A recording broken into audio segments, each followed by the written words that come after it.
নমস্কার বন্ধুরা, নতুন রেসিপিতে আপনাদের স্বাগত। আজকে এখন পুজো চলছে, তাই পুজোর উপলক্ষে আপনাদের সকলকে অভিনন্দন, শুভেচ্ছা ও ভালোবাসা রইল। আর আজকে আমি যে ভিডিওটা করব সেটা হচ্ছে, এই দেখুন বন্ধুরা, পুজোর সময় ভালো মন্দ খাওয়া, যেমন সাজগোজ কাপড় জামা পরা, সেরকম খাওয়াটাও ভালো মন্দ। তাই এই দেখুন, একটা বড় করে ইলিশ মাছ নিয়ে এসেছি। এটা 800 ওজন আছে। আর মাছটা দেখেই বুঝতে পারছেন একটা লাল শিরার দাগ আছে। আর এই ইলিশ মাছ আজকে আমি প্রথমে কেটে ধুয়ে নিয়ে যাব রান্নাঘরে, তারপর গিয়ে বলবো আমি এটা কি দিয়ে রান্না করব। ইলিশ মাছটা আগে বেছে নেব।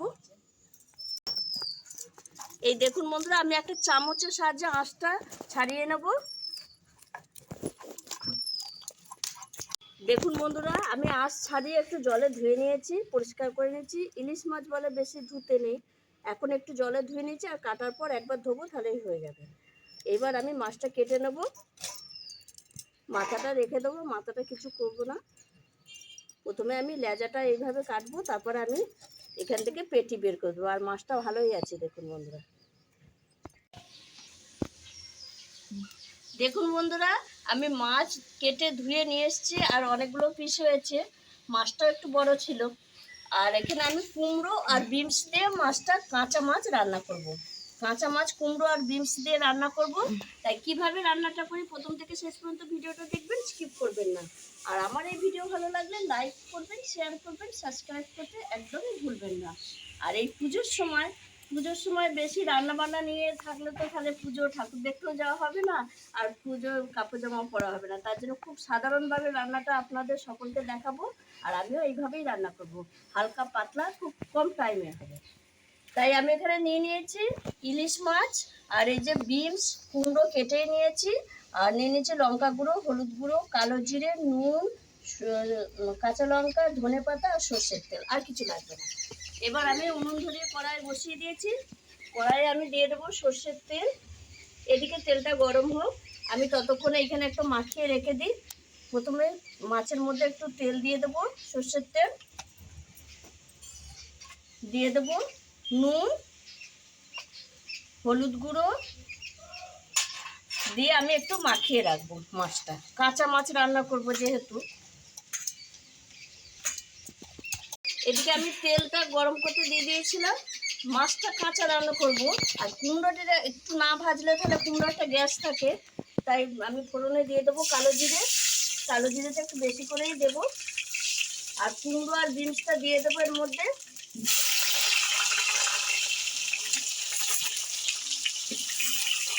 এর মধ্যে আমি নুন দিয়ে দেবো স্বাদ মতো, হলুদ গুঁড়ো দিয়ে দেবো, মাছে মাখিয়েছি অল্পই লাগবে, একটু লঙ্কার গুঁড়ো দিয়ে দেবো, দিয়ে সামান্য একটু কুমড়োটা নেড়ে ছেড়ে নেবো। কুমড়োটা একটু নেড়ে ছেড়ে নিয়েছি, কুমড়ো আর বিনসটা। এবার আমি কাঁচা মাছটা এর মধ্যে দিয়ে দেবো, মাখানো মাছটা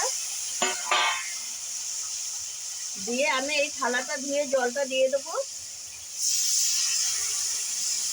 যেহেতু একটু ঝোল হবে, তাই একটু বেশি করে জলটা দিলাম। কুমড়োটাও সেদ্ধ হবে। আর আমি দিয়ে দেবো এখানে 4টে কাঁচা লঙ্কা। চেরা কাঁচা লঙ্কা দিয়ে দিচ্ছি। দিয়ে আমি নেড়ে চেড়ে ঢাকা দিয়ে দেবো। এটা কুমড়োটা সেদ্ধ হবে, মাছটাও সেদ্ধ হবে। খুব তাড়াতাড়ি, মানে খুব কম টাইমে রান্না, আর খুব সুস্বাদু খেতে হয়। এই দেখুন বন্ধুরা, এবার আমি ঢাকাটা খুলে দেখে নেব। এই দেখুন বন্ধুরা, কুমড়ো সেদ্ধ হয়ে গেছে, বিনসও সেদ্ধ হয়ে গেছে, আর মাছও সেদ্ধ হয়ে গেছে। দেখুন বন্ধুরা, একদম পাতলা ঝোল। আর এর উপর আমি দিয়ে দেবো একটু ধনে পাতা। এই পাতলা ঝোলে একটু ধনে পাতা দিলে খেতে ভালোই লাগে। আর এই রান্নাটা বন্ধুরা 10 মিনিটে হয়ে যায়, একদমই টাইম লাগে না। পুজোর সময় এরকম তাড়াতাড়ি রান্নাই সব থেকে ভালো। এবার আমি নামিয়ে দেবো। দেখুন বন্ধুরা, কত সুন্দর হয়েছে ঝোল, একদম পাতলা কাঁচা ইলিশ মাছের ঝোল রান্না করলাম কুমড়ো আর বিনস দিয়ে। এই ঝোলটা খেতে অসাধারণ লাগে, আর এটা কোনো পেটেরও সমস্যা হয় না। কারণ এই সময় আমরা পুজোর সময় একটু পেটের সমস্যাটা দেখা যায়, আমরা বাইরে বেরিয়ে নানা রকম খাবার খাই। ওই জন্য ঘরে যদি একটু হালকা পাতলা রান্না করি, তাহলে একটু নিজেরাও একটু সুস্থ থাকতে পারবো। তার জন্য আমি এরকম হালকা হালকাই রান্না দেখালাম। তাই আপনারা এইভাবে একবার হালকা পাতলা করে ইলিশ মাছের ঝোল করে খাবেন, খুব ভালো লাগবে। আর আমার এই ভিডিওটা যদি আপনাদের ভালো লেগে থাকে তাহলে লাইক করবেন, শেয়ার করবেন, সাবস্ক্রাইব করবেন। আবার দেখা হবে আগামী ভিডিও।